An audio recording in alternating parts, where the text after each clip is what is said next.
Tim's News Explosion. Tim's News Explosion. Tim's News Explosion. Tim's News Explosion. Tim's News Explosion. Tim's News Explosion. Tim's News Explosion. Tim's News Explosion.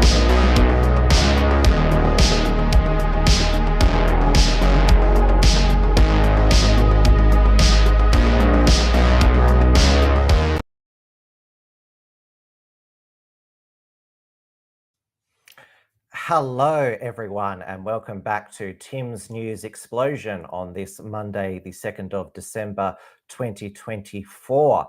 It is officially summer down under, and it is 23 sleeps until Christmas. We are live on the Wilmsfront YouTube channel, the Wilmsfront Odyssey channel, and of course my X account.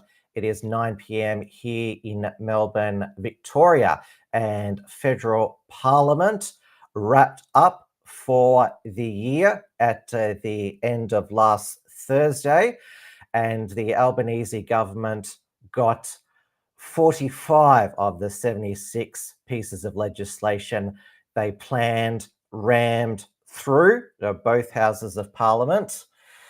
Hello to everyone in the chat. The Flano philosopher, Tim, you are visibly moist. Well, because it is very hot here, and I have a fan in my studio here. I don't have an air conditioner, but it's probably too noisy if I turn it on during a stream.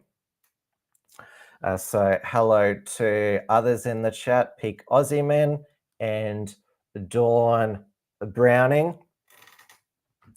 So all the politicians, they're all off on their extended summer break, although they'll say they're still working in their electorates, more like campaigning early for we don't know when Albanese will call the federal election. That's probably why he wanted to ram so many bills down through the parliament, so they could have the most all of what he really wanted to get through before the end of the year. And of course, the centerpiece of that was the social media ban for under 16s, or as it was titled, the Online Safety Amendment Social Media Minimum Age Bill 2024. This was the final bill that the Senate passed on, it was close to midnight on Thursday before it adjourned for the year. And now although it had bipartisan support at in both major parties' leadership, Anthony Albanese, all of his Labor caucus, they're all bound to vote for the party position. And in the Liberal Party, Peter Dutton and his shadow communications spokesman, David Coleman, they obviously were very forceful in push. They claimed that they pushed the Prime Minister to have this social media ban for under 16s in place before the end of the year. But only the front bench of the coalition are bound. So in the Senate, there was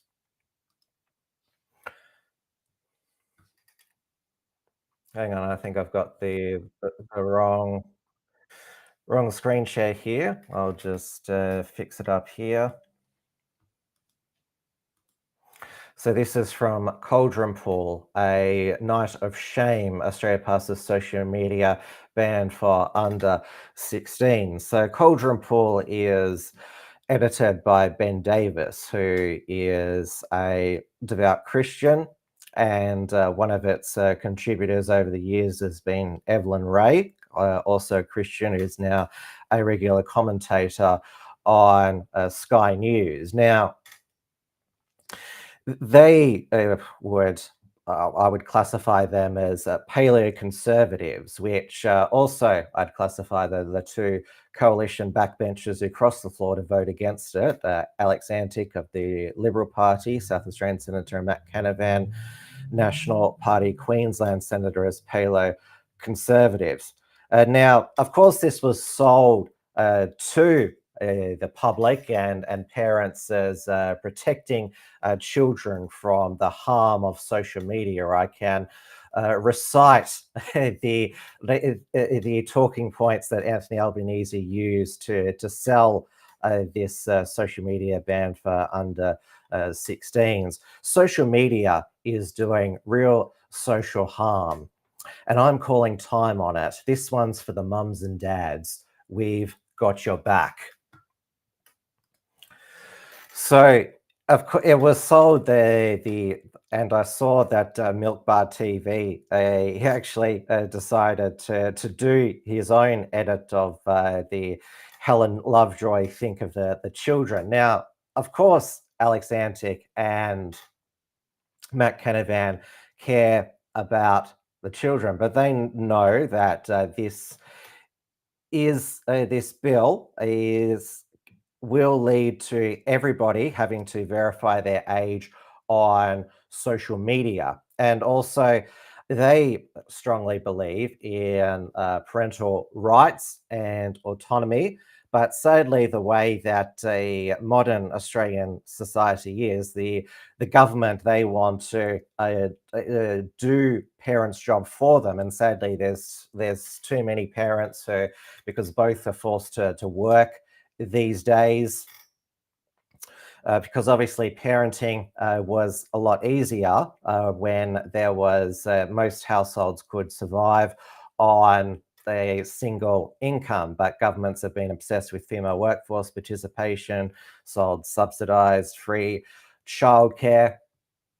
And so I wasn't surprised that a YouGov poll found 77% support for the social media ban for under 16s. Another senator who voted against, Jared Rennick, used to be in the LNP but lost pre-selection, so now he set up his own party, Jared Rennick People First. One Nation voted against it, so did Jackie Lambie, the Greens, and Fatima Payman, Lydia Thorpe, and Tammy Tyrrell. So the Greens, they voted against it because they believe that if they wanted to protect children, they'd fix the algorithms, and that's, I think, certainly a valid point. This legislation does not ban parents setting up social media accounts for their kidfluencers. There was a very disturbing Four Corners program earlier this year called Kidfluencers, about these children who, one was a dancer, one was a gymnast, two young girls, and of course it was the mothers that set them up. And of course the Instagram accounts attracted pedophiles. And now they manage the accounts on behalf of their children, but obviously they weren't telling their children about all of the pedophiles that the account was attracting. And so they get a warped view of social media. And Sarah Hanson-Young made an excellent point that when children are 16, we're just going to throw them in the deep end and say, oh, yeah, you're on your own. We're not going to bother about education. All of the youth mental health and e-safety groups all opposed this as a blanket ban. And the Reach Out CEO was on the project saying that nobody's talked to actually children, and they see it as we're being punished for a problem we didn't create. But of course, it's easy for the government to pass laws that limits the rights of people who can't vote. But of course, they're going to grow up to be voters. And obviously, the Greens voting against, they want them to vote Green. Obviously, there is a lot of youth who are alienated from the major parties. And as we saw with those over in the US who voted for Trump, a lot are voting for One Nation, the Libertarian Party. Craig Kelly this morning, who did excellent posts against the social media under 16 ban, has joined the Libertarian Party. And I saw Rowan Dean, the whole Outsiders panel said that you've basically alienated a whole generation of young people from supporting you. This is moronic, and plus it's bad law. So I will play for you the highlights from Matt Canavan, Alex Antic, and Malcolm Roberts. Now there was last Tuesday morning there was a concern on the Liberal backbench about privacy, and so Peter Dutton got Michelle Rowland, the Communications Minister, to agree to amendments which ban the social media companies. Even though they're bagging the social media companies, they're getting the social media companies to collect age verification data for them.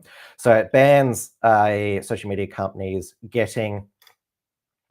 obtaining a government issued ID such as driver's license, birth certificate, passports for age verification purposes, or a government issued ID, but there's nothing to stop a third party digital ID age verification software company being used or facial recognition being used. So this, I'll play for you first Matt Canavan's speech against. We have successfully disillusioned a whole generation of Australians with Australian politics. A whole generation of Australians have watched this saga, this sordid saga over the past week play out and be completely disillusioned with their democratic process that they should have an involvement in, that we've completely denied them their voice.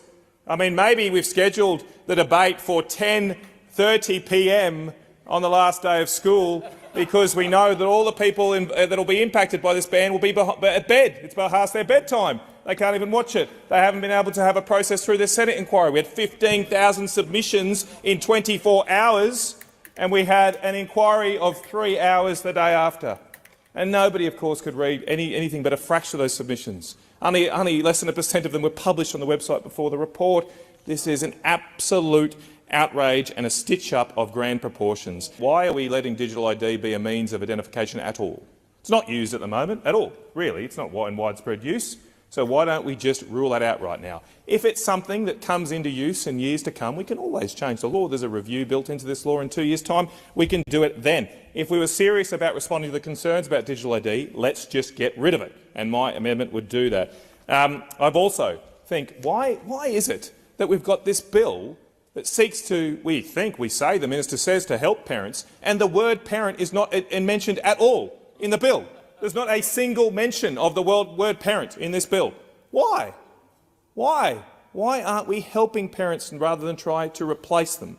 That's what this bill tries to do. It tries to set up a nanny state where we think here in Canberra that we can pass this law and all look how great we are, pat ourselves on the back, how we've saved the world, when it won't do that and it won't help at all. Parents use their own agency, their own interaction with their children to use social media responsibly. So I have an amendment which would allow some children to continue to use social media with parental approval. It's based on the law in Florida that's just gone through.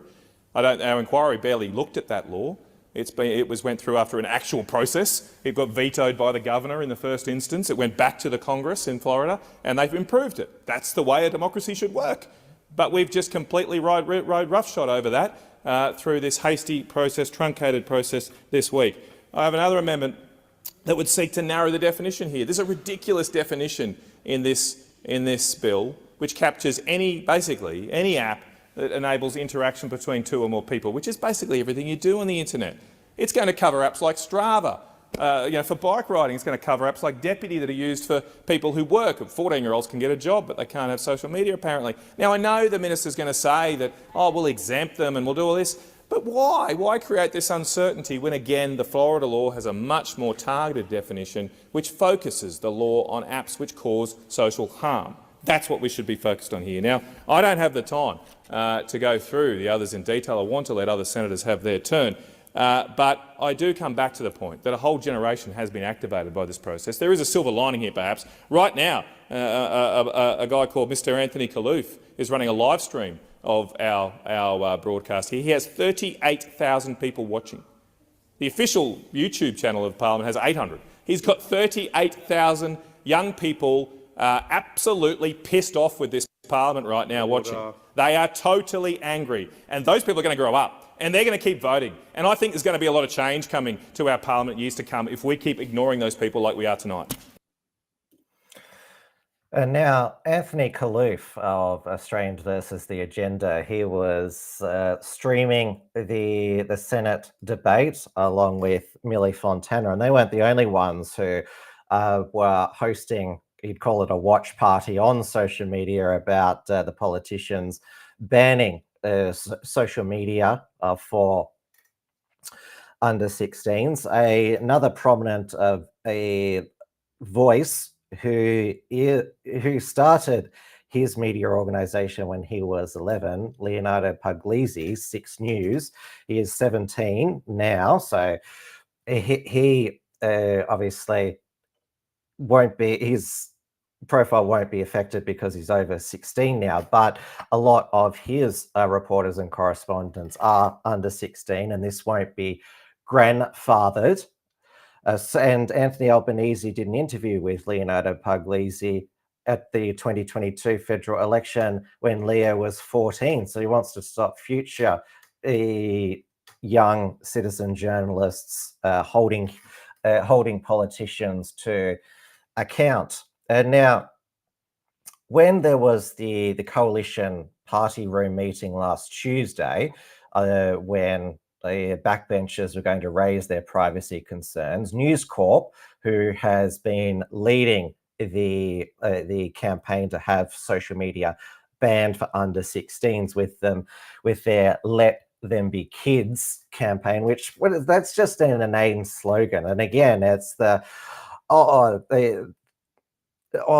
in our day, kids played in the playground and on bikes. The old boomer mindset that the young ones today they're not right.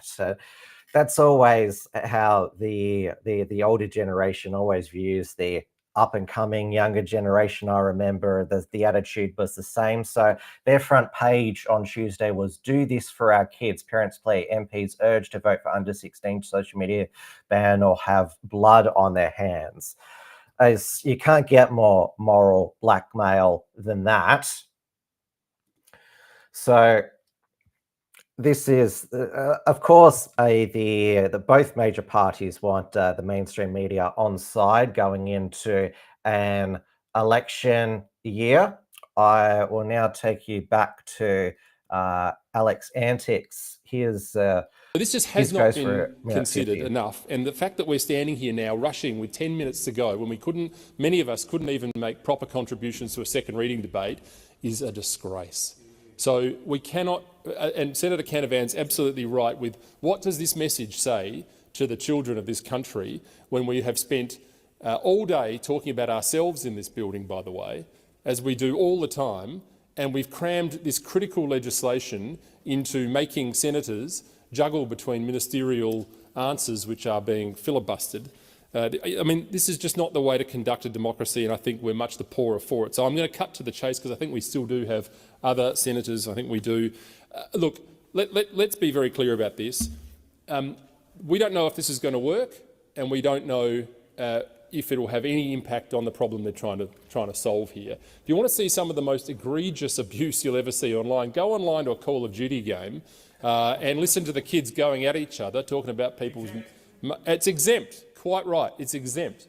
So who's thought of that one, Minister? Who's taken that into account, and who ultimately is going to take responsibility when this goes the way of the Hindenburg, which it will, because it is a disaster waiting to happen? The Prime Minister and the Minister for Communications have boasted that the passing of this bill will make Australia a world leader in online safety. Well, they're wrong. because if this bill passes, we won't be leading the world in online safety. We'll be leading ourselves and those naive enough to follow us down the road to further digital authoritarianism, as outlined by Senator Roberts today. My fear is that when we finish tonight, we will have put another brick in the wall of a social credit-style system in this country and let everybody look back on tonight as a night of shame. Now, as Alex Antic made the point that online gaming, which does fall under the definition of social media, is exempt. And of course, online gaming, that is still where a lot of predators are who prey on children. So I hope that there's still going to be these online education programs for young people. It's not going to be like Sarah Hanson Young said, what, we're just going to throw them in the deep end, and there's going to be a lot of false sense of security on parents that it's all solved now. We can just say to children, sorry, it's against the law now. Now, of course, messaging apps aren't going to be exempted by the ban as well. I don't know if Telegram will be covered by the ban, but of course, most of the power about what is banned and what is exempted falls under the power of the Communications Minister and the E-Safety Commissioner. And of course, there's no definition of what is reasonable steps either.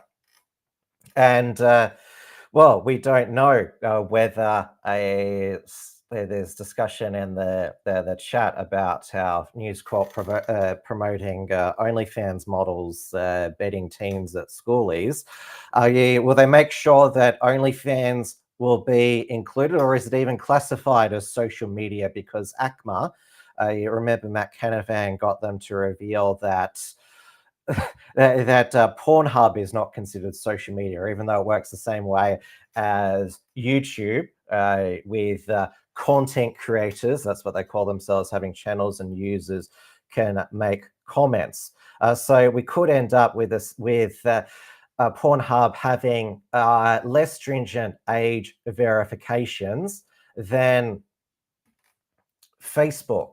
So this is currently the Pornhub age verification.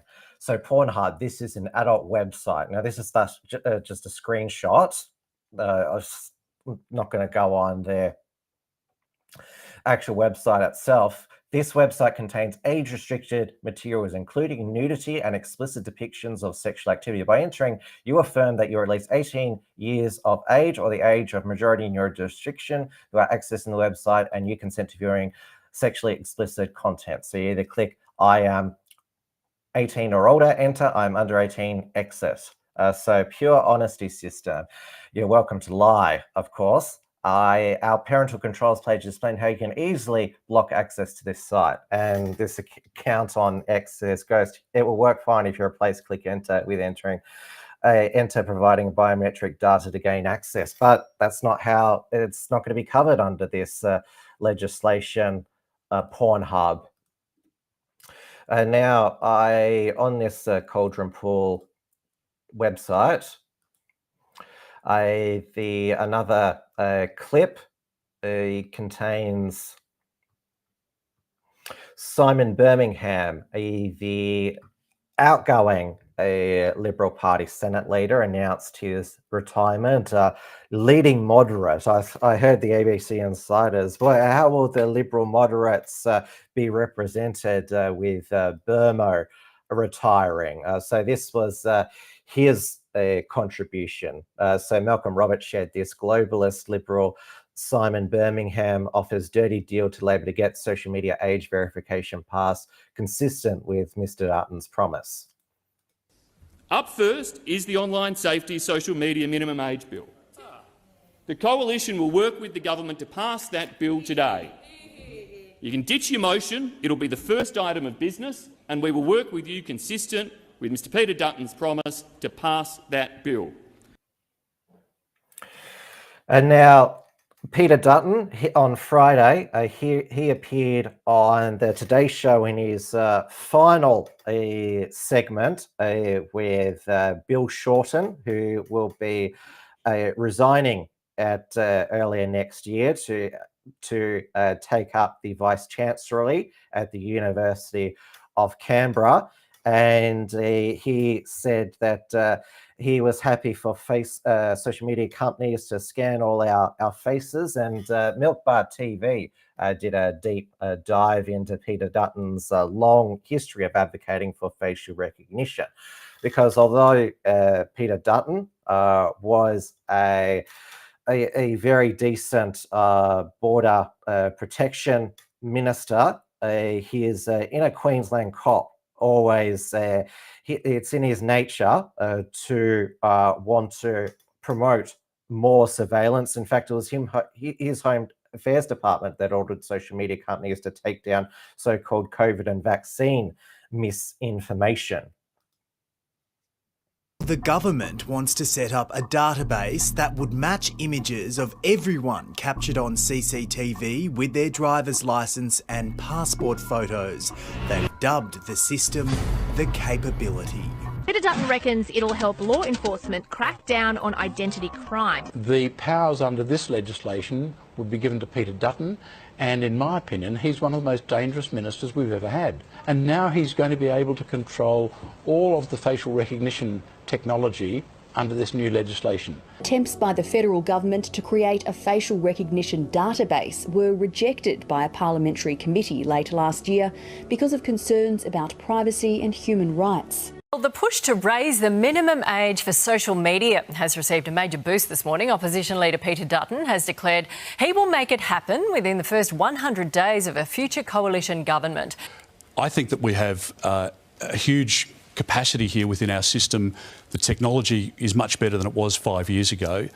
Facial recognition to determine somebody's age is appropriate. To Australia now, where lawmakers have approved a world-first law banning under 16-year-olds from using social media. I think it's a cracking outcome, and we've pushed the government to this position. And the companies have the technology now.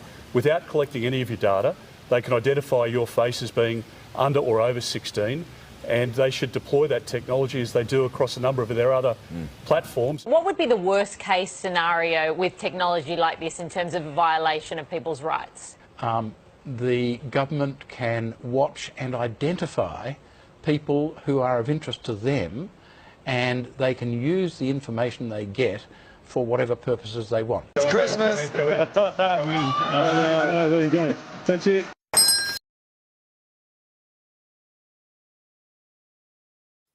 And the end of the segment hug between Peter Dutton and Bill Shorten, which was prompted by Karl Stefanovic, is a perfect representation of Australia's uni party.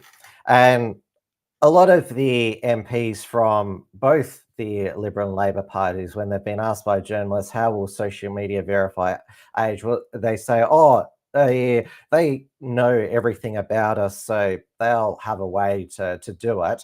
These MPs are either clueless or they are hiding a sinister agenda. Now, Anthony Albanese, he was asked by a press gallery journalist. I saw him on ABC Insiders yesterday boasting about this is world-leading legislation. We made the front page of the New York Times. Of course, world-leading doesn't mean that it's a good piece of legislation. So this journalist asked him, the question is loaded, saying, what about young LGBT people, marginalized people who need to connect on social media? Disregard that question. Just listen to Anthony Albanese's response, where he shows his age and how out of touch he is with the youth. And he just goes into, back in my day, we talked to people, da, da, da, da. Kids, especially from the LGBTQ community or other marginalised communities, simply can't talk to their parents about this kind of stuff. The only place they find solace and reprieve is on the internet, is in social media, sites like Reddit and Tumblr. And now banning them from these sites effectively bans them from these communities. What do you say to these kids? What I say is that one of the things that I want to see is young Australians, wouldn't mind older Australians as well, having more conversations with each other. One of the things that was said when phones were banned in schools by various state governments was that that would have a negative impact. Oh, how will they engage? You know what? There's more concentration on what's going on in the classroom with what the teachers are saying. There's more kids playing with each other at play lunch and lunchtime and engaging with each other in a face-to-face way as a result of phones being taken out of schools. And we're getting better outcomes, healthier outcomes physically and mentally. So we have ensured as well with the legislation that things which are open for education will still be available. People will still be able to communicate with each other, of course, and be able to communicate with people who they know as well. One of the issues we're dealing with here, some of it is social harm and some of the bullying that can occur as well. Look, the consequences, I've met with parents who've lost and buried their child. It's devastating. We can't, as a government, hear those messages from parents and say it's too hard. We have a responsibility.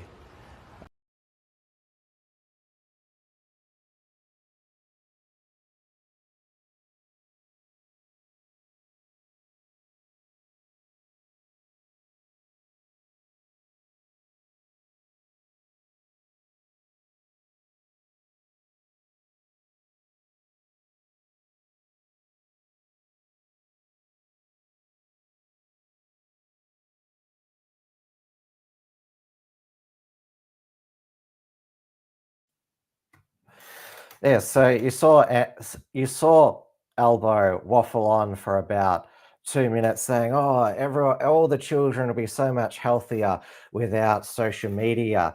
You may remember that when he was asked by Neil Mitchell on Neil Mitchell's podcast if he was dictator for a day, what would he do? And he said ban social media because he says it's full of anonymous trolls. And now, of course, nobody denies that kids can experience harm and bullying, exploitation online and on social media. But of course, that doesn't mean that's all bad. Obviously, as Senator Slayer says, that the government is taking authority over parents. Parents need to police their own children. Yeah, but that's not as...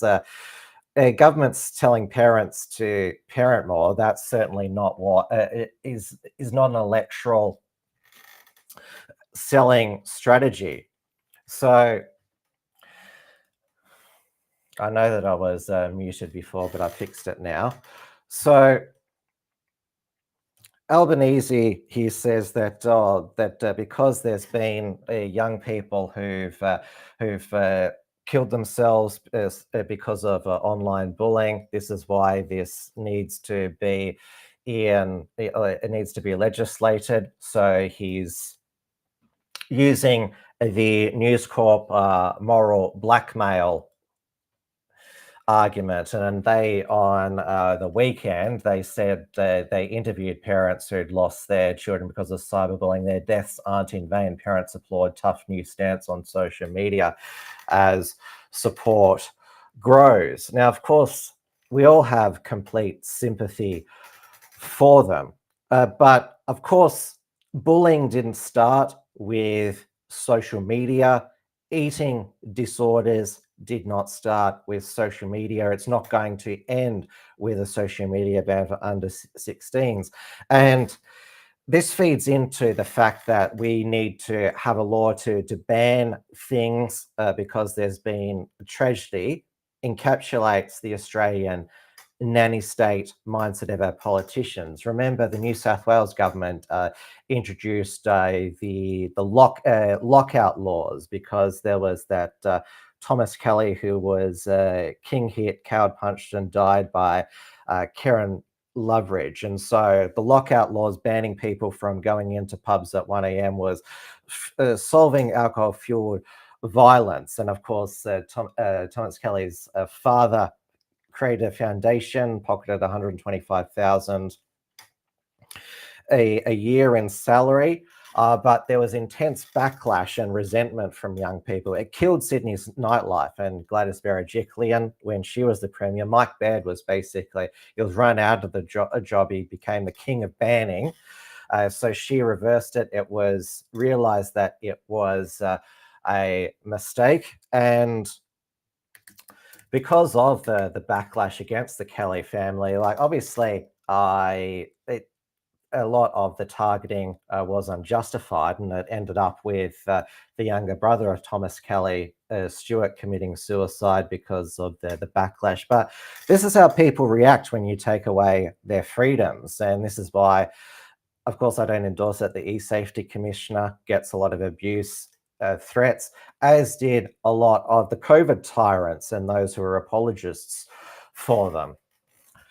Now, as I mentioned, the social media ban for under 16s was one of 45 pieces of legislation that was rammed through the Parliament last week. The others that were passed was the anti-doxing laws. So if you post somebody's any form of personal information online, even if it's just a name, and they believe that they've been doxed, then you can face 5 years in prison. If it's because of a protected attribute, you can go to jail for 7 years, such as, say, dead naming a trans person. They did pass the immigration changes, which are called Trump-style travel bans, because it gives the immigration minister the power to ban people from traveling to Australia from certain countries, so they don't squat here and refuse to leave. And countries like Iran don't take back citizens who don't want to return, and allows migrants to be resettled in third countries. So hopefully they're trying to dump some of those criminal detainees who were released in the NZYQ decision to Nauru or Papua New Guinea, because the High Court keeps ruling against the government. Though they did not pass the electoral spending and donation caps. Anthony Albanese pulled the nature positive legislation, which would have a federal environmental protection agency, because it would cost them support in Western Australia with the federal and state election coming up. And they also didn't pass superannuation tax increases. And also he decided to put on the back burner a complete ban on gambling advertising, which it was recommended in a report by the late Labor member for Dunkley, Peter Murphy. So if Anthony Albanese, if you're consistent on social harms, not that I'm in favour of a gambling ad ban, though the sports bet ads do piss me off, as they do most other Australians. So if you're wanting to ban things because of social harms, you ban gambling ads. But because the mainstream media, News Corp, Channel 7, because they get a lot of revenue from sports bet ads, they are holders of the AFL and the cricket rights. So the social media, the mainstream media, they're prepared to have social harms on the airwaves if it's helping their bottom line. Now, there was still time for, what many were calling the Senate Mean Girls sequel, with that is Fatima Payman, Lydia Thorpe, and Maureen Faruqi. And now this all kicked off when Pauline Hanson on Wednesday, this was her, she wanted the Senate to refer she was elected as a Labor senator for Western Australia, third on the ticket, was a fluke in, then quit and became an independent because they weren't pro-Palestine enough. She was born in Afghanistan, came to Australia as a refugee. She's only 29 years old. She wears the hijab. So Pauline Hanson wanted her referred to the High Court to test her eligibility, whether she still holds Afghan citizenship. Pauline Hanson lost 2 senators to dual citizenship, British citizenship. Heather Hill, a senator way back in 1998, and Malcolm Roberts in 2017 during the dual citizenship Section 44 crisis, because you can't have dual citizens sitting in the Parliament under Section 44 of the Constitution. Malcolm Roberts returned to the Senate back in 2019. But because she was, Pauline Hanson was asking for a proof of a payment to either prove that she's renounced Afghani citizenship or be referred to the High Court. That was apparently racist. And Fatima Payman, she gave this hysterical, passive, aggressive, where she was shrieking. So she's learnt the mean girl behavior in Australia, which I guess means that she is assimilated. Certainly the Taliban wouldn't tolerate that, but this was where she really loses it. Senator Hanson's quote, "I challenge anyone to tell me one thing that I've said that is racist." And here I begin. There's a few. There's so many, we could be here all day. She has said, "I believe we're in danger of being swamped by Asians," in her first speech. In 1998 policy speech, she said Aboriginality would no longer exist under her party's policies. In another statement, she says, "We're bringing in people from South Africa at the moment. There's a huge amount coming into Australia who have disease. They've got AIDS. If that is not racist, what is it?"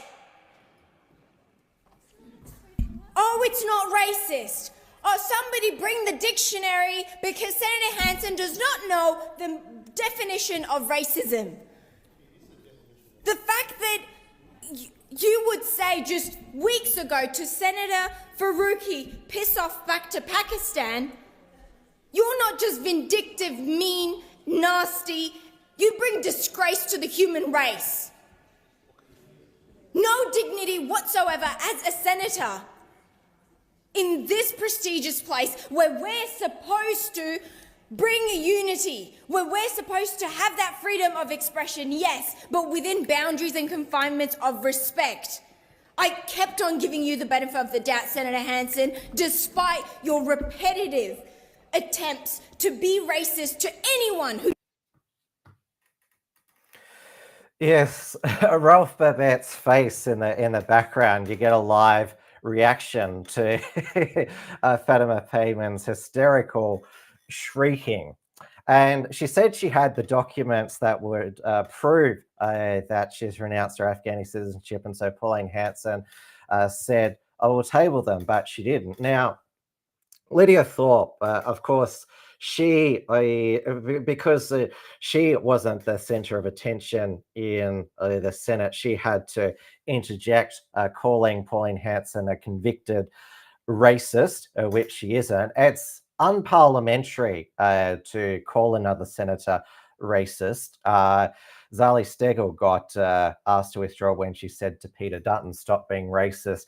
How would they cope if somebody like Joel Davis got elected to Parliament who openly identifies as a racist? Would they say it's unparliamentary to refer to yourself as a racist, even though that's what he is?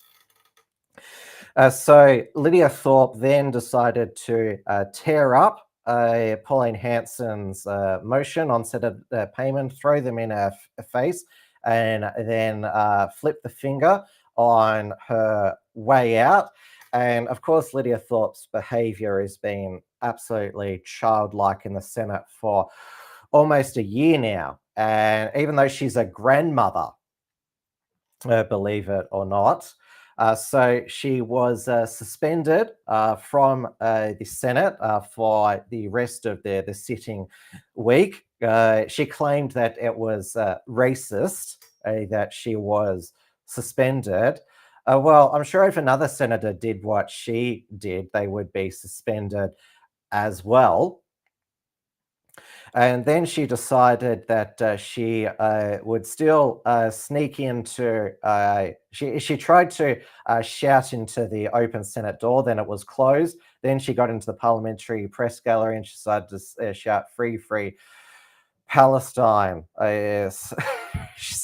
she basically, she's been reduced to one of those shrieking Antifa socialists. So now, going over to New Zealand briefly. So Candace Owens has been banned by New Zealand immigration bureaucrats because their reasoning she was banned from Australia. But Pestfluencer, 19-year-old African-American ISHO Speed, Darren Jason Watkins Jr., he's been allowed to tour Australia and New Zealand, even though he's a bad influence on the youth. I mean, he has spoken in a disrespectful way towards women on Twitch. He engaged in dangerous stunts such as jumping over fast cars. What if there was a copycat by a youngster? They could die. And of course, I'm not sure if you've seen that video of him making that baby cry. So it shows the contradictory statement, actions by our leaders, that we want to protect children from bad influences such as Andrew Tate, but ISHO Speed is fine even though engaged in dangerous stunts and also disrespectful talk towards women. And of course, the also in New Zealand, the findings into the crashing of the New Zealand Navy ship, the HMNZS Manawanu, by this lesbian Captain Yvonne Gray. The reason why it sank on October 5, it was a $100 million Navy ship, because they forgot to turn off autopilot. I hope there's no DEI hires for the nuclear submarines when we get them. We could all be dead before we eventually get the nuclear submarines, but at least our ADF is not that woke yet. And of course, remember the Boeing DEI nearly caused several plane crashes earlier this year. And now back to Australia.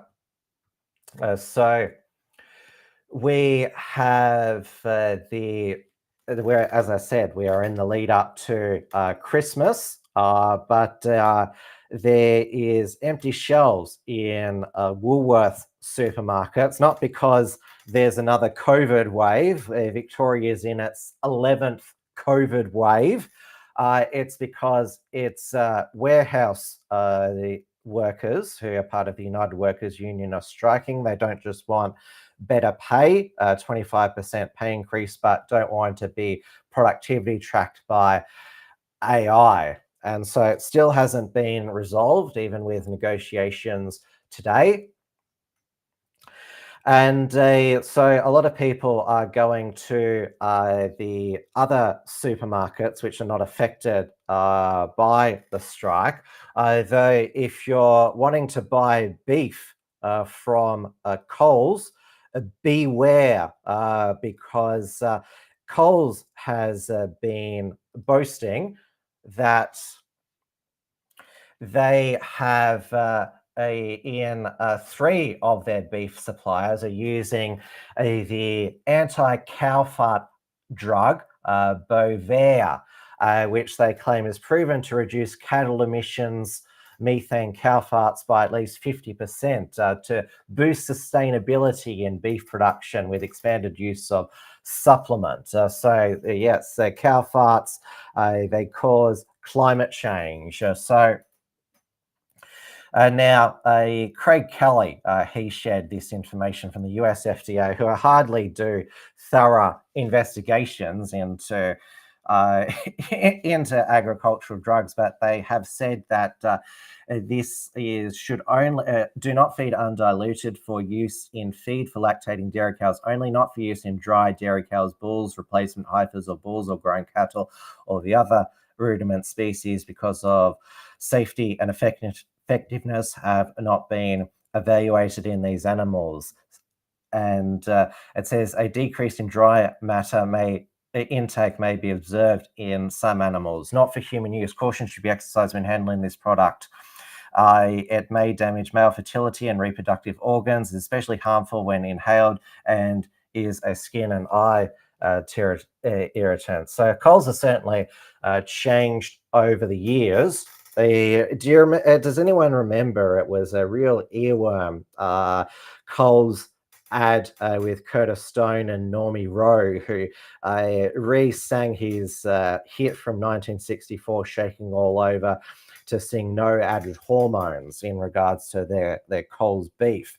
Well, certainly times have changed. They're now drugging the beef. Now that is next on my run sheet. The Australian venue company deciding already in early December to make a big virtue signal that they would not be celebrating Australia Day at their over 200 pubs that they own and operate nationwide. And now this is, despite it being called the Australian Venue Company, it is owned by a World Economic Forum linked a Hong Kong-based corporation called PAG. So is this foreign interference by the CCP trying to undermine Australian patriotism? So a spokesperson said yesterday, Australia Day is a day that causes sadness for some members of our community, so we've decided not to specifically celebrate a day that causes hurt for some of our patrons and our team. So they clearly didn't learn from the backlash against Woolworths this year's Australia Day, when they said that they were not going to stock Australia Day merchandise. As I just mentioned, Woolworths not finishing the year off well either. They had backflipped by the end of the day, while somewhat of a mea culpa. They said, "We can see that our comments on the weekend have caused both concern and confusion. We sincerely regret that our purpose is to reinforce community in our venues, not divide it. It is not for us to tell anyone whether or how to celebrate Australia Day. We acknowledge that when we apologise for our comments. It was certainly not our intention to offend anyone. We employ over 9,600 employees across the country and welcome 50 million patrons each year to our venues. Across our community of team members and patrons, and many different views are held, and we acknowledge that. Whether you choose to celebrate Australia Day or not, everyone is welcome in our pubs always. We have always been and always open over Australia Day, and we continue to book events for patrons." Well, obviously you're open on Australia Day like most other pubs there, but you deliberately decided to make a virtue signal that you weren't going to be celebrating Australia Day. Now, at the end of the statement, they say that everyone is welcome in our pubs, and a lot of people that have studied their website, they are a DEI focused company. It's right there. I'm not just saying it. Diversity, equity, inclusion. Promotes a culture of diversity, equity, inclusion through programs like ABC Pride for LGBTQI+ support, Her Hospo for empowering women, and a First Nations committee for reconciliation. We're committed to growing our understanding, engagement in diversity, equity, and inclusion to build a more inclusive industry. And now I noticed that the images of their executive team have been shared online. I wonder if that's now illegal because of the doxing team. But if you go onto their website now, oops, you can't find that page now. So clearly taken that down. Now, obviously, it goes without saying that if don't go into one of their 200 venues and abuse the staff because it wasn't their decision. But certainly, I know a lot of people are not going to be taking their business there to one of their 200 venues across Australia. It's quite. I think a lot of people really didn't realise that a lot of our pubs were foreign owned. I will put into the chat. Now, could this be a sign that the War on Australia Day is basically at an end? Because even Labor Premiers Chris Minns and Jacinta Allen said that they'll be celebrating Australia Day. It's a national day. And Matt Thistlethwaite, the former Assistant Minister for the Republic, said, I support celebrating Australia Day. So Labor, well, it's an election year. They clearly have decided that it's political poison now to try and even by stealth, advocate for the changing of Australia Day. An organisation which promotes, of course, the Invasion Day grievance rallies as the ABC, and certainly I don't expect that to change under new Chairman Kim Williams, who was at the National Press Club last week, making the case for more money for the ABC. He's already been captured. $1.1 billion they get from us, the taxpayer, and he wants more. He said he wouldn't reveal what, and it's gone viral all around the world. His response to a journalist asking if they would cater for the bro market that are popular with podcasters such as Joe Rogan. And Kim Williams, 72 years old media dinosaur, used to be News Corp and Foxtel CEO. This was his answer.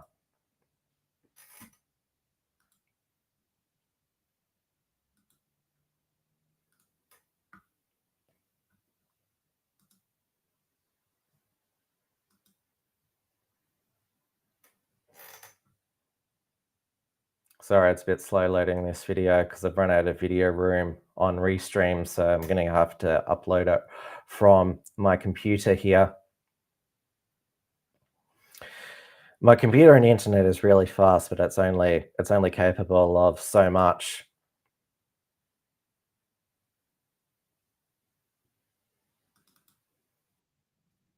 About Joe Rogan, and you've sort of touched on elements of this in the US. He's obviously the world's most popular podcast host. He has 3 billion listeners. He's sort of managed to successfully capture that bro market in America.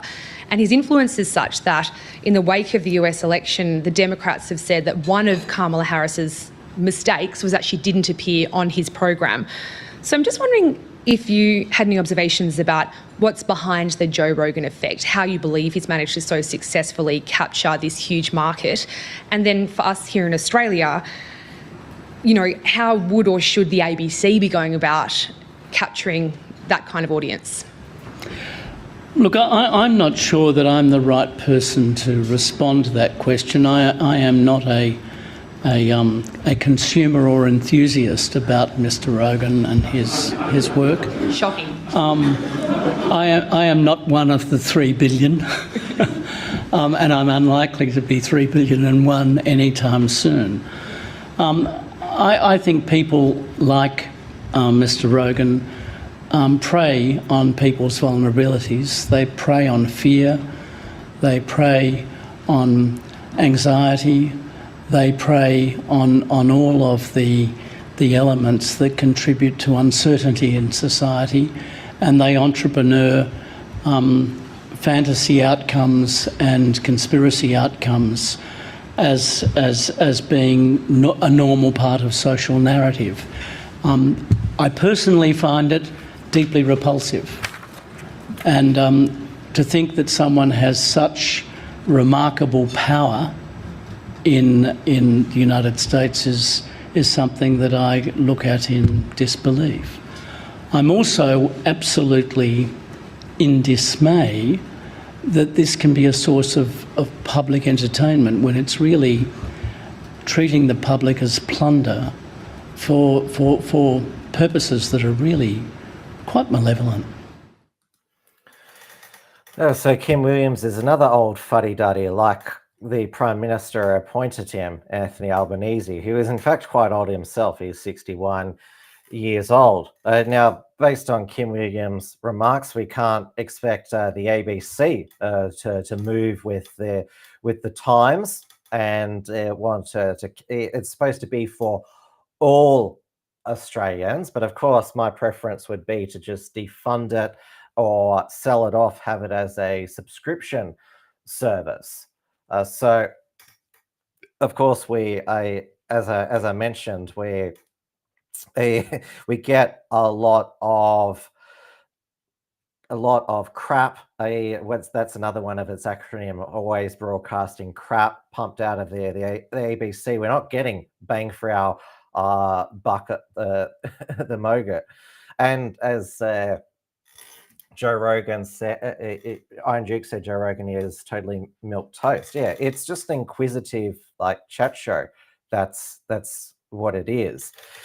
So yeah, the ABC, they could certainly cut down on their Invasion Day and their Arnhem Land, the festival coverage, flying all the reporters there, or it could also stop putting out COVID Christmas guides. That's what they did this week. As I mentioned, I'm not the one counting, but Victoria is in its 11th COVID wave. And back on November 15th, there was the death of you'd call her a COVID cultist, a COVIDian, COVID crazy, a activist, Gemma Carey, professor at the Centre for Social Impact at University of New South Wales. So she was only 35. She was off work for 3 years after what she called a vaccine-induced long COVID. She alleged the AstraZeneca jab had inflamed her Guillain-Barré syndrome, which is when the body's immune system attacks the peripheral nervous system. And so later, she was diagnosed with severe staph infection in the GI tract, which turned into septicemia and hypoxia. And the doctor said she may have had long COVID from an infection 6 months earlier. And so then she, according to a friend, couldn't sleep, and she reached out for information on voluntary assisted dying. She posted on 2022, "You cannot come near me or anyone in my bubble." She said, "I am not vaccinated. I'm high risk. You could kill me. Please don't come within 4 meters of me. Never indoors unless you've had a PCR test." And wanted people to always wear masks to protect immunocompromised people such as herself. She said in 2021, "Personally, I'm quite terrified by the opening up. Certainly talking to other people in the same position as me, there is a sense of being left behind." When she was in hospital, this is how she decided to dress herself up in basically a full gas mask.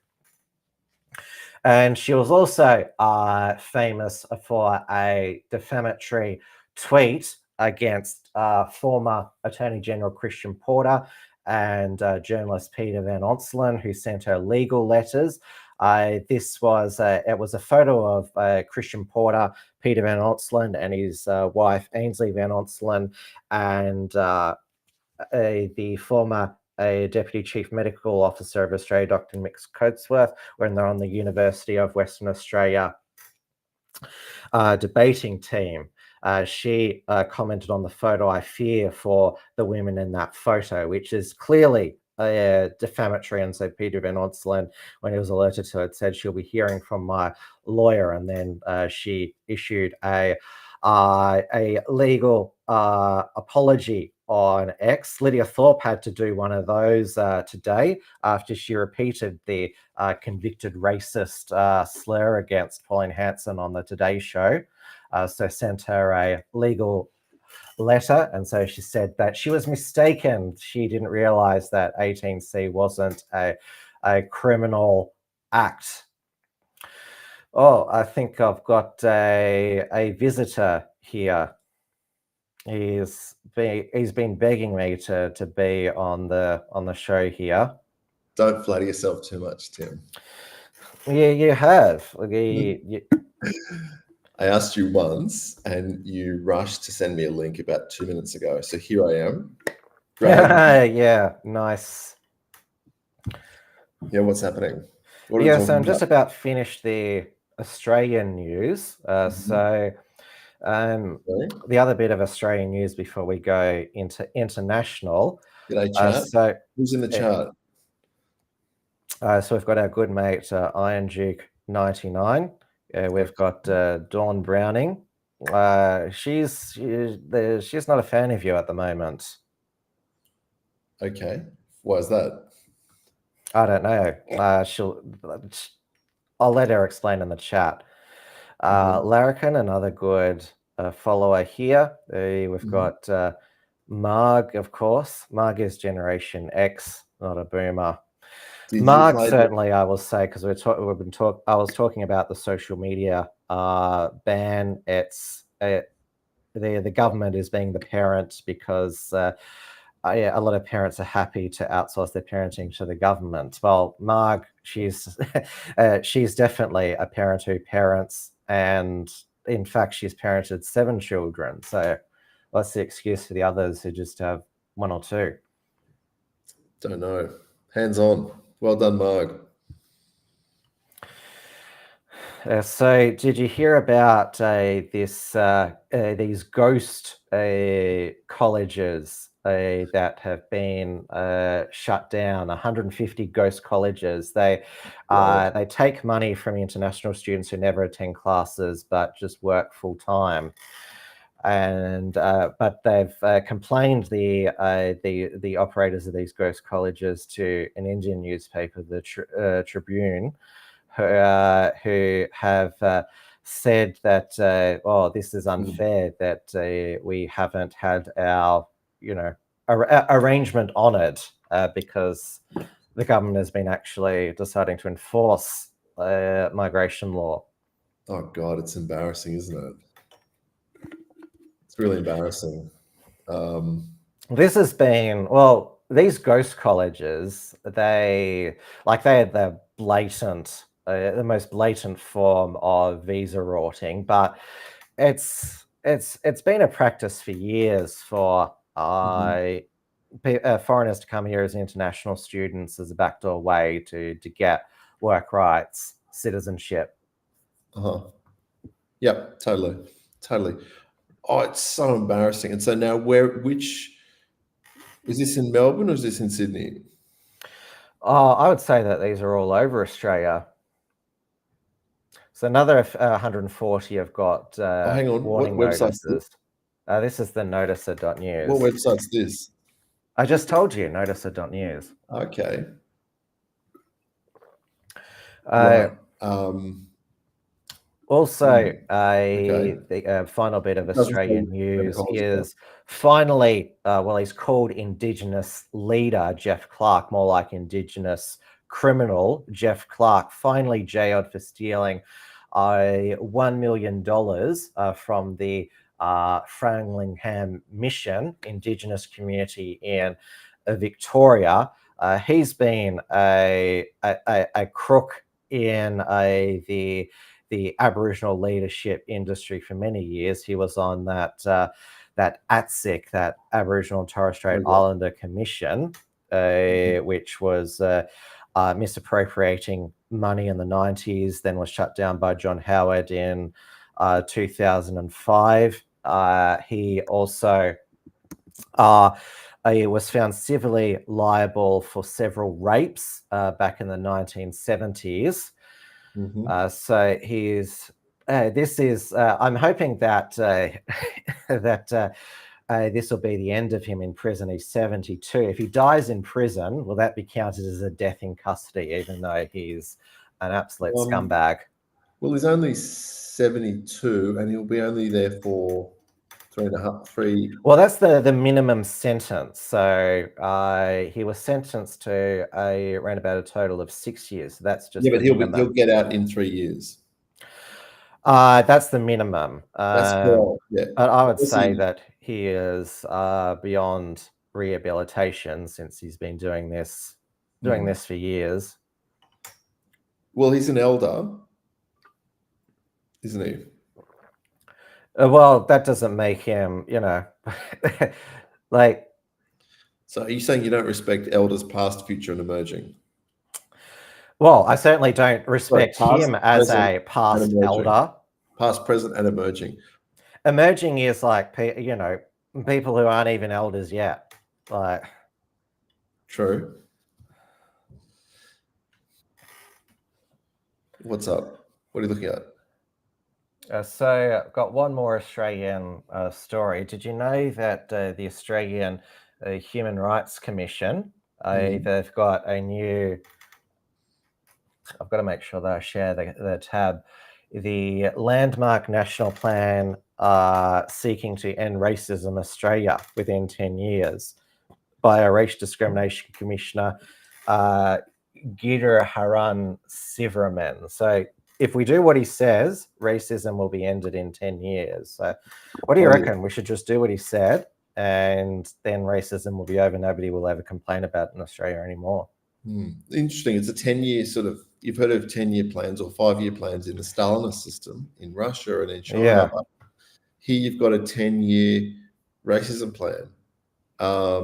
Anti-racism plan. It's not. I think the 10-year racism plan is like probably what Joel Davis, Blair Cottrell, and Thomas Sowell are planning a 10-year racism plan. Here they're going to confront the legacy of colonization and white privilege.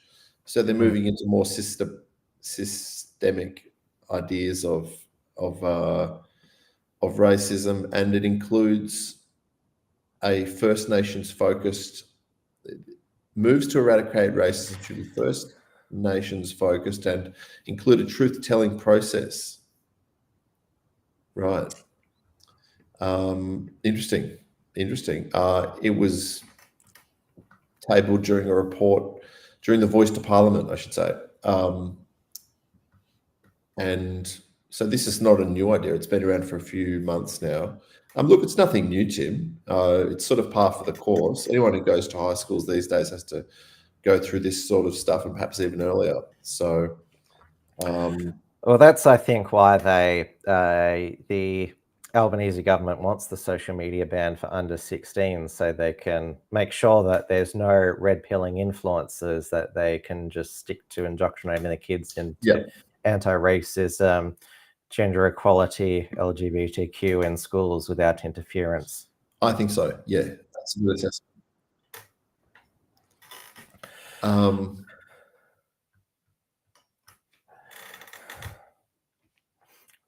Well, your picture just went really fuzzy.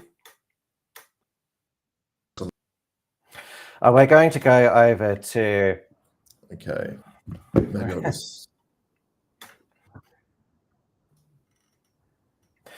What do some of those anti-farting drugs that are used on those cattle, can they be used for hair replacement?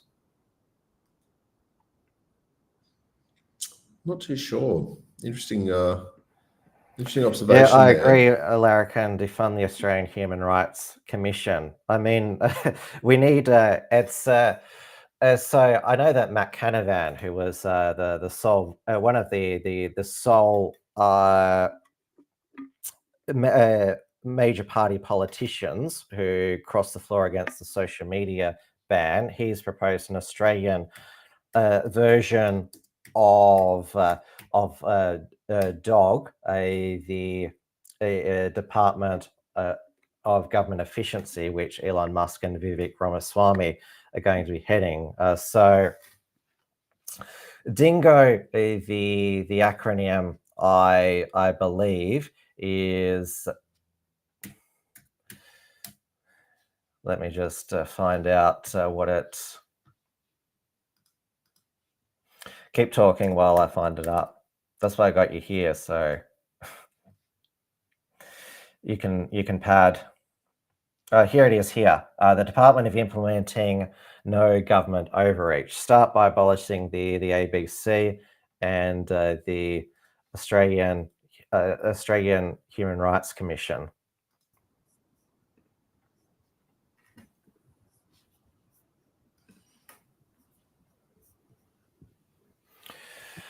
So you heard of Donald Trump, his next space appointment of Kash Patel to head the FBI.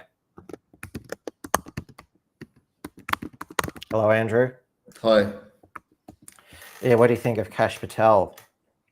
Not a bad guy, as far as, you know. So, yeah, not a bad guy, obviously a Trump loyalist, and I think we will see a bit of a shake-up from him. He's obviously a hardcore kind of anti, establishment sort of guy. So, yeah, let's... They've got heaps of based Indians in the Trump administration. Why can't we have some here? Oh, gosh. Because, we're more getting the Canadian Indian experience, where it's the various Indian ethnic groups who've migrated here, religious groups, the Hindus and the Sikhs, at each other, while they're all based in the US government. Yeah, I think it's just a numbers game, if that makes sense. Yeah, no, I think we've got enough Indians for the time being, Tim. Well, I was just saying, like, why can't we have like those based Indians that? Yeah, go on. But the big news from the United States today is Joe Biden pardoning his son Hunter. So he released this statement. Today, I signed a pardon for my son Hunter. From the day I took office, I said I would not interfere with the Justice Department's decision-making, and I kept my word, even as I've watched my son being selectively unfairly prosecuted. Well, I think he was prosecuted to just basically placate all of the criticism that Trump was being unfairly prosecuted without aggravating factors like use in a crime, multiple purchases, or buying a weapon as a straw purchaser. People are almost never brought to trial on felony charges solely for how they filled out a gun form. Those who are late paying their taxes because of serious addictions but pay them back subsequently with interest and penalties are typically given non-criminal resolutions. It is clear that Hunter was treated differently. The charges in his case... Can you do it in the voice? Can you try to do it in the Joe Biden voice? I'll give my best shot. The charges in his case came about only after several of my political opponents in Congress instigated them to attack me and oppose my election. Then a carefully negotiated plea deal agreed to by the Department of Justice unraveled in the courtroom, with a number of my political opponents in Congress taking credit for bringing political pressure on the process. Had the plea deal held, it would have been a fair, reasonable solution of Hunter's cases. No reasonable person who looks at the facts of Hunter's case can reach any other conclusion that Hunter was singled out because he is my son, and that is wrong. It has been an effort to break Hunter, who has been 5.5 years sober, even in the face of unrelenting attacks and selective prosecution. In trying to break Hunter, they've tried to break me, and there's no reason to believe it will stop here. Enough is enough. My entire career, I've followed a simple principle: just tell the American people the truth. They'll be fair-minded. Here's the truth. Can I have a go? Can I have a go? Yeah, finish the last bit there. Can you read it? For my entire career, I followed a simple principle: just tell the American people the truth. You gotta like whisper the last word of each sentence, right? Just tell the American people the truth. Off you go. They'll be fair. Here's the truth. I believe in the justice system, but as I have wrestled with this, I also believe raw politics has infected the process and led to a miscarriage of justice. And once I made the decision this weekend, there was no sense in delaying it any further. I hope Americans will understand why a father and a president would come to this decision. No, previously said that he wouldn't give Hunter a pardon. He wouldn't interfere, and that's what Karine Jean-Pierre, his press secretary, said. But because he is a lame duck president, he thought he would be running for re-election, but of course he got shafted by that drunk Kamala. I mean, she appeared drunk in that podcast she appeared in recently. Yeah. I think I'll play that. Okay. It's quite funny. But yeah, he's a lame duck president, so I'm on my way out. I'm going to retire. Yeah, why not? I use the powers of the presidency to pardon my son, and we can all live happily ever after.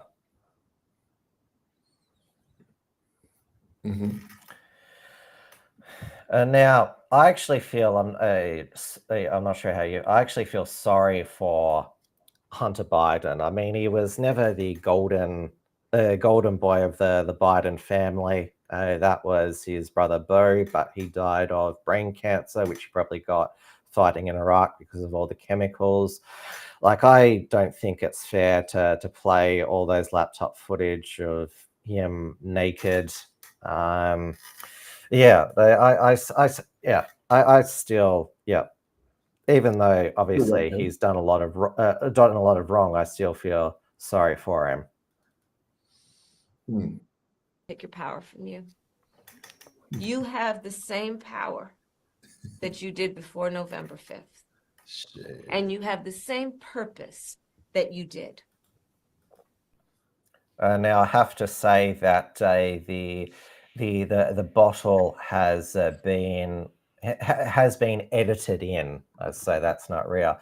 Now Trump, it seems, is taking the right message from Joe's pardon of Hunter. Does the pardon given to Joe to Hunter include the January 6 hostages who have now been in prison for years? Such an abuse, miscarriage of justice. So yes, there should be no excuse for Trump now not to pardon all of the January 6 political prisoners, even those who smashed windows. Right. He needs to pardon them all on day one, because basically Joe Biden has he's violated his previous tweet that no one is above the law. Absolutely.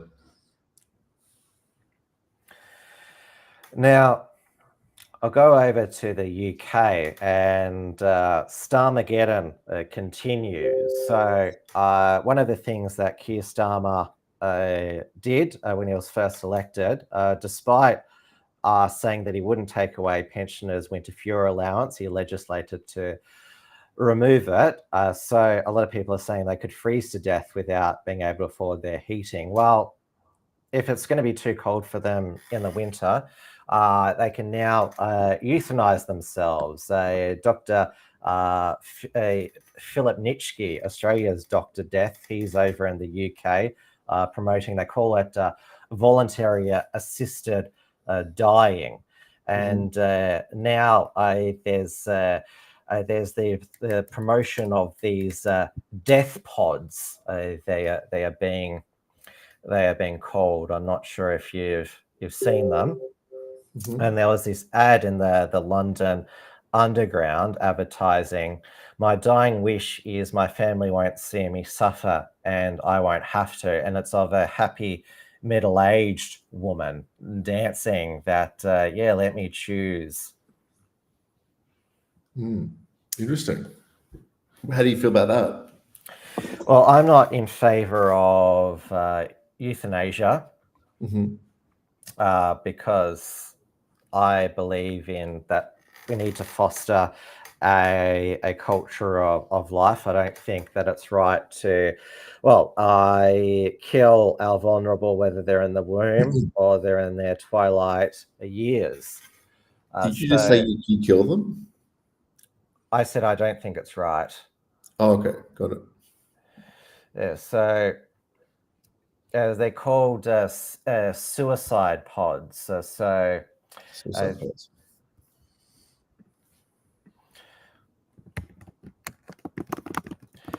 So I'll share this.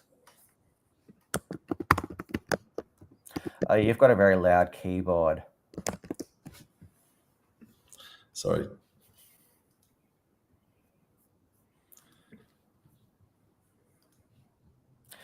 Yeah, so it's called the Sarako suicide pods to be introduced in UK if assisted dying law passes. So this is the creator of the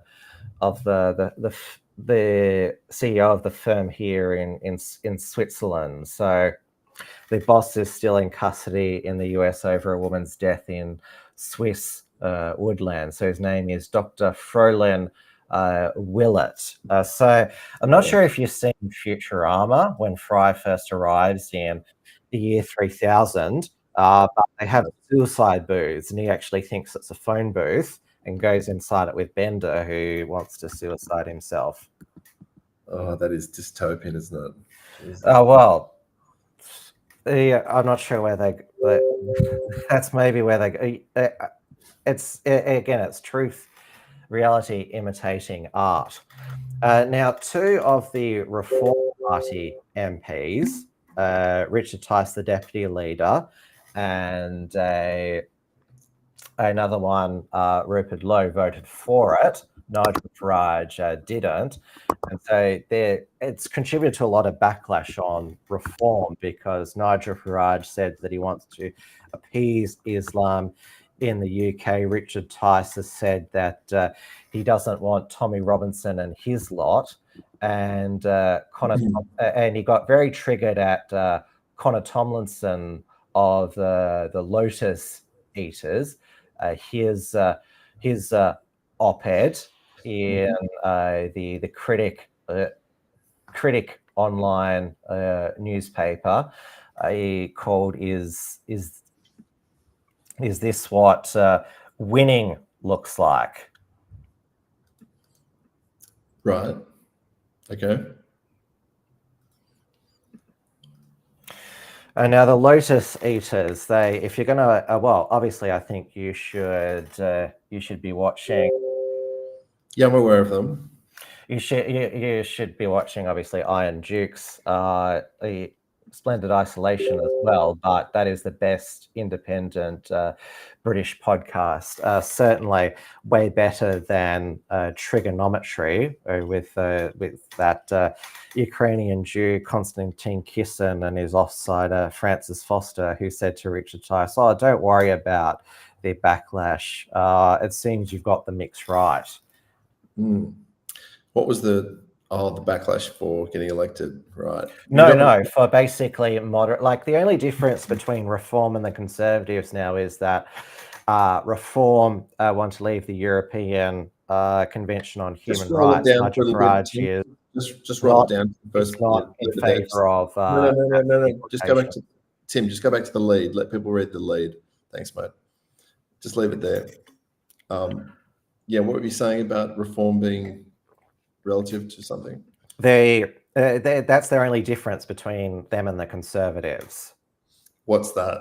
That Reform wants to leave the European Convention on Human Rights, which would allow the UK government to deport illegal migrants and settle them in third countries. Mm-hmm. Okay. I'm just still looking back into this suicide pod story. Apparently there was scratch marks on the inside of it after its first use. That's pretty dark, isn't it? Yeah, and the fact that they're like advertising assisted dying on the London Underground, like, this is like, people kill themselves by jumping in front of trains. Like, you're advertising suicide or assisted suicide at a train station. Mm-hmm.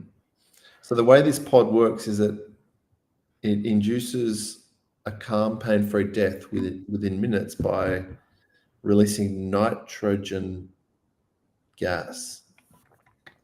But they're saying that it might have malfunctioned because the forensic report revealed significant neck injuries inconsistent with the expected outcome of using the pod. So maybe she kind of thrashed around a little bit. And then further investigation shows that the pod opened and closed its door multiple times prior to initiating the process, potentially to check its seal. But yeah, they're saying that the woman's neck injuries were severe. This is crazy. So yeah, profiting off like death in that way, it's completely messed up. I mean, obviously the military-industrial complex profits from death through war. And the past week, it sort of reminded me of, 2014. It's like, I've seen this movie before. Aleppo in Syria, captured by Islamist rebels, and a color revolution in a former Soviet republic, this time Georgia, because the pro-Russian parties won the parliamentary election, and now there's mass pro-EU protests in Tbilisi. It's like the Ukrainian color revolution in 2014. Doesn't it seem like it's a rerun of 10 years ago? Absolutely. I think they're trying to move in on Georgia. I'm talking about the like NATO. That was the big Are they trying to provoke Putin into invading? Because there were reports last week that NATO wanted to move troops and nukes near Ukraine. Yeah, they do. They want to. They really want to. They sort of want to up the ante before. We got 60 days now before. Joe Biden wants him and his family in a bunker while the apocalypse happens. Perhaps, yeah, something like that. Something like that. Because this is not the first time there's been protests in Tbilisi. I'm amazed that they can just find EU flags just lying around in Tbilisi. Did you see the protests like before all this democracy, the NGO democracy protests? Like I'm talking about 4 months ago, 5 months ago, there was those. Yeah, that's what I was talking about in Georgia and Tbilisi. Remember the anti-gay protests? Is that what you're talking about? In Tbilisi in Georgia? Mm-hmm. No, wasn't that in Ukraine? No, that was in Tbilisi. I mean, I was talking to someone. I used to live in Tbilisi actually. So the LGBTQ agenda. It's part of the civilizational conflict in Ukraine and Georgia. So this is why Poland, because it's anti-Russian. They elected the globalist Donald Tusk, who's now reversing all of the anti-LGBT free city stuff, and so. A lot of these civilizational conflicts is not wanting to be like the other side. Right. Okay. Yep. So yes, I know that Zelensky, he wants to, well, he can't legalize same-sex marriage in Ukraine because of constitutional amendment, but he can legalize civil unions. He's obviously, there's some people have questioned, what he wears. I think, what is it, Ted Nugent called him a homosexual weirdo. Homosexual weirdos, eh? Do you think Zelensky's a junkie? What? Because he's done a bit of that. Yeah. Zelensky now, because he's now changed his tune, saying, "Oh, we are prepared to cede land in regard to peace." Well, that would have been good back in February 2022, before all these Ukrainians and Russians died. Okay, interesting. Yeah, you're exactly right. And I should add that this new weapon, the hazel tree, I believe it's called, the Oreshnik, missile. Really, despite all of NATO's sort of blustering, it's nothing new and all this sort of stuff. It really is a game changer. Have you been tracking its progress, Tim? I am not. Are you a weapons? No, I'm not. But in terms of sort of, game-changing new weapons, this is up there with the Harpoon anti-ship, hypersonic. They're all designed to kill. That's or destroy. Yes. Yep. I think it's your messenger is open and it's sleeping. No, I think it's yours. Oh, I'll close all of mine. Well, we've reached the end of the show. Another Tim's News explosion for another week. Thanks for joining me at the end, Andrew. So it's as always, it's the time for the end of show plugs and reminders.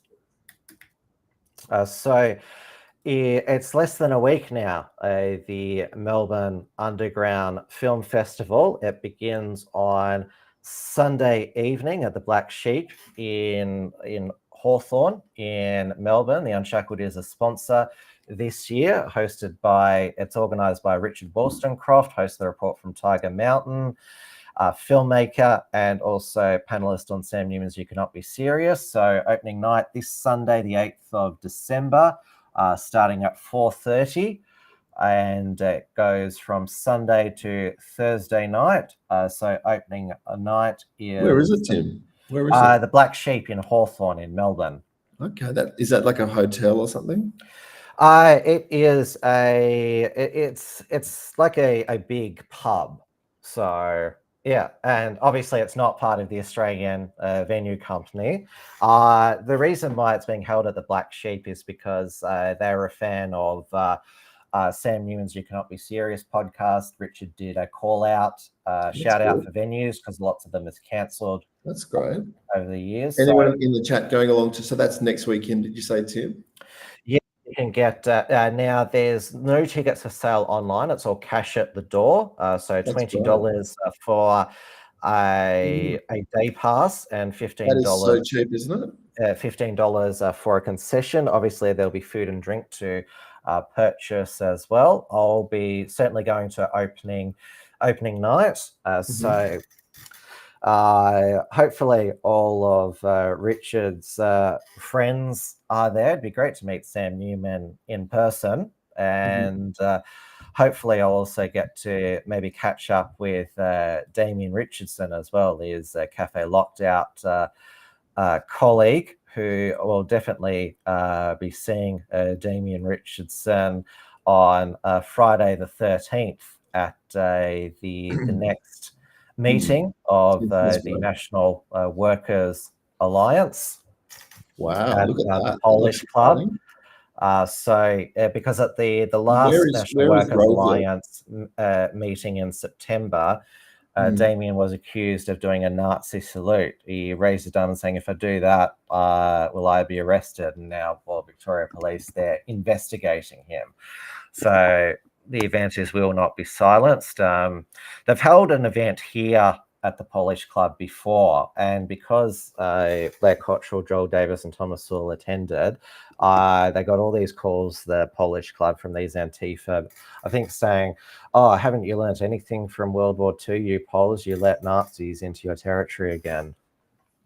But the Polish Club, they are certainly not deterred and are hosting the National Workers Alliance meeting as well. Okay. That's good. And I've got a couple more weeks on Reality Check Radio's breakfast program with Paul Brennan doing my weekly Wilms report. And